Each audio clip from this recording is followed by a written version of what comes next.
তোমার প্রিয় বিড়ালটা হঠাৎ দুর্বল হয়ে যাচ্ছে, ঠিকমতো খাচ্ছে না, হয়তো সমস্যাটা বাইরে না ভিতরে। আজ আমরা জানবো বিড়ালের শরীরের ভিতরে লুকিয়ে থাকা কৃমির ভয়ঙ্কর সত্য। আসসালামু আলাইকুম এভরিওয়ান, মিঠু দ্য মিঠুর পক্ষ থেকে সবাইকে স্বাগতম। আশা করি সবাই খুব ভালো আছেন। আজকে আমরা নতুন আরেক টপিক নিয়ে এসেছি, সেটা হচ্ছে বিড়ালের কৃমি অর্থাৎ লুকানো বিপদ। সেটা এই কৃমি সম্পর্কে জানাবো, এটা কিভাবে তৈরি হয় এবং কি কি এবং তার কারণ, প্রতিকার ও লক্ষণ। তো চলুন এক এক করে জেনে নিই। প্রথমে জানবো কৃমি কি। কৃমি হলো এক ধরনের প্যারাসাইট যারা তোমার শরীরের ভিতরে থাকে আর তারা খাবার খেয়ে বেঁচে থাকে। সবচেয়ে কমন কৃমি হলো round worm, tape worm, hook worm. এখন প্রশ্ন হলো, এই ভিতরের এই প্যারাসাইটগুলো কিভাবে হয়? রাস্তার ময়লা খাবার, পোকামাকড়, এমনকি মায়ের বুক থেকেও কৃমি ছড়াতে পারে। তুমি কি ভাবছো তোমার বিড়াল সেলফ? নো, ভুল ভাবছো। এখন এর লক্ষণগুলো জানবো। হঠাৎ ওজন কমে যায়, পেট ফুলে যায়, বমি বা পাতলা পায়খানা। এই লক্ষণগুলো ইগনোর করলেই কিন্তু বিপদ বাড়বে। বিড়াল কিন্তু কথা বলতে পারে না, তাই সে কষ্ট লুকিয়ে রাখে, কিন্তু কিছু সংকেত দেয়, যেমন ওজন কমে যায়, পেট ফুলে যায়, আগ্রহ কমে যায়, বমি, পাতলা পায়খানা। আর তুমি ভাবো হয়তো কিছু না, ঠিক হয়ে যাবে, কিন্তু এটাই সবচেয়ে বড় ভুল। এটার কারণ হচ্ছে একমাত্র ছোট্ট একটা শব্দ, সেটা হচ্ছে কৃমি। তো ছোট শব্দ হলেও কিন্তু এর প্রভাব অনেক ভয়ঙ্কর। এতে চোখেও দেখা যায় না বেশিরভাগ সময়, কিন্তু বিড়ালের শরীর ভিতর ঢুকে চুপচাপ আর তার খাবার খেতে থাকে।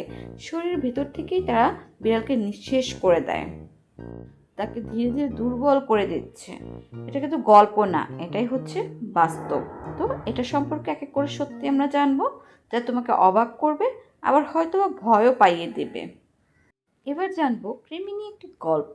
একটা ছোট্ট বিড়াল ছিল, নাম ছিল টুকাই। সে খুব খেলাধুলা করতো, সবাই তাকে ভালোবাসতো, কিন্তু একদিন সে খাওয়া কমিয়ে দিল, ধীরে ধীরে দুর্বল হয়ে গেল। সবাই ভাবতো এটা সামান্য অসুখ, কিন্তু যখন ডাক্তার দেখানো হলো তখন জানা গেল তার শরীর ভর্তি কৃমি। কিছুদিন পর সে আর বাঁচেনি। একটা ছোট্ট ভুল, একটা অবহেলা একটা জীবন শেষ করে দিল। এবার জানবো চিকিৎসা বা আশার আলো। কিন্তু সব গল্প এমন হয় না, সময় মতো বুঝতে পারলে এই সমস্যা ঠিক করা সম্ভব। ড্রিম ওয়ার্নিং একটা ছোট্ট প্রসেস যা জীবন বাঁচাতে পারে। ডাক্তারের পরামর্শ, সঠিক সময়ে ওষুধ, এই দুটোই পারে তোমার বিড়ালকে ফিরিয়ে আনতে।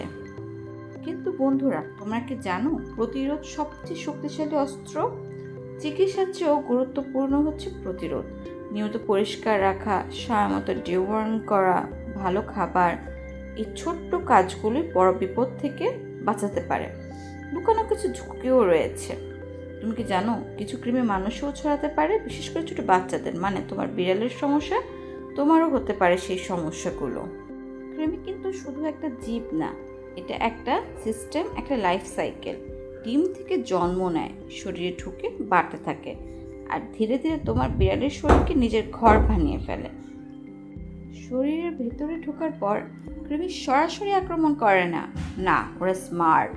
ওরা কিন্তু প্রথমে লুকিয়ে থাকে, তারপর ধীরে ধীরে শরীরে নিউট্রিয়েন্টস খেতে শুরু করে। তোমার বিড়াল খাচ্ছে কিন্তু তার শরীর দুর্বল হচ্ছে, কারণ তার শক্তি অন্য কেউ খেয়ে নিচ্ছে। এবার জানবো স্লো ডিস্ট্রাকশন। ধীরে ধীরে তার লোমের উজ্জ্বলতা কমে যায়, চোখের উজ্জ্বলতা ফিকে হয়ে যায়, সে আগের মতো দৌড়ায় না, খেলতে চায় না। তুমি ভাবো আজ একটু টায়ার্ড, কিন্তু সত্যিটা অনেক গভীর। সবচেয়ে ভয়ঙ্কর বিষয়টা কি জানো? তুমি বুঝতে পারো না তোমার বিড়াল ঠিক আছে কিনা, না ভিতরে ভিতরে হারিয়ে যাচ্ছে। আমার বিড়াল বাসায় থাকে তাই সেফ, সত্য না। ইনফেকশন যে কোনো সময় হতে পারে।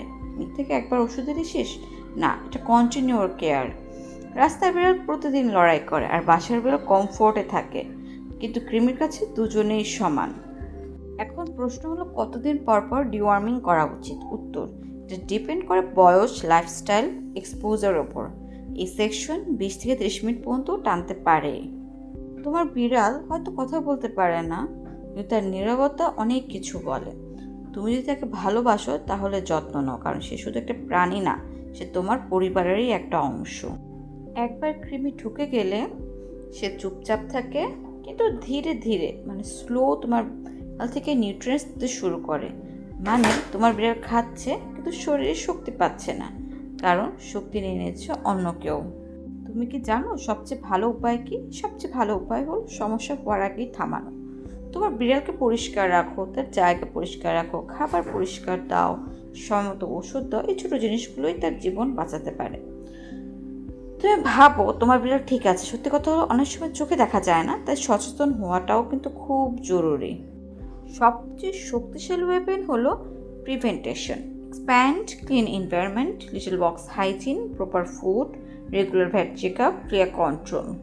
কিন্তু সবচেয়ে ভয়ঙ্কর বিষয় হলো এটা শুধু বিড়ালের সমস্যা না, এটা জেনেটিক রিস্ক, কেয়ার রিস্ক এবং হাইজেনিক ইম্পর্টেন্ট। নিজের বিড়ালকে কে না ভালোবাসে, ঘরের বিড়ালকে সবাই ভালোবাসে।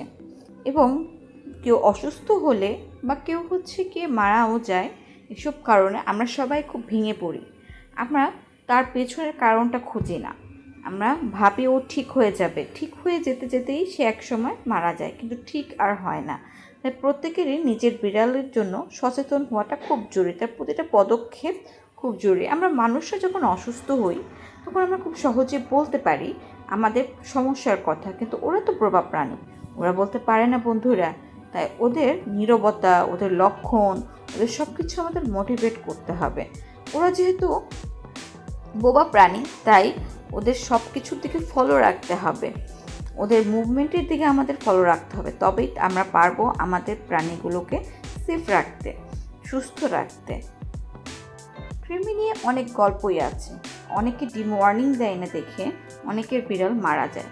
বন্ধুরা, তোমরা কিন্তু তোমাদের কমেন্ট বক্সে কার কার বিড়াল কৃমি আক্রান্ত হয়ে মারা গিয়েছে সেসব গল্প যদি মানুষকে জানাতে চাও, অবশ্যই কমেন্ট করে জানিয়ে দাও, আমি অবশ্যই তাদের পড়ে শোনাবো। এমনকি আরও কোনো কিছু জানতে চাইলেও তোমরা কমেন্ট বক্সে জানিয়ে দাও, আমি সেগুলো সম্পর্কে যদি জেনে থাকি আমি অবশ্যই জানাবো। শুধু আমাদের বিড়ালের যত্ন নিলে হবে না, আমাদের আশেপাশেও থাকে অনেক বিড়াল কৃমি আক্রান্ত, অসুস্থ বা কোনো না কোনো রোগে আক্রান্ত। যদি সাধ্য থাকে তাদের খাবার দেব, তাদের যত্ন নেব, এমনকি তাদের মাঝে মাঝে একটু টেক কেয়ারও করবো। ওরাও তো বোবা প্রাণী, ওদেরও তো কষ্ট হয়। হয়তো আমাদের বিড়ালগুলো কমফোর্ট জোনে আছে, কিন্তু ওরা তো সবসময় কমফোর্ট জোনে থাকে না।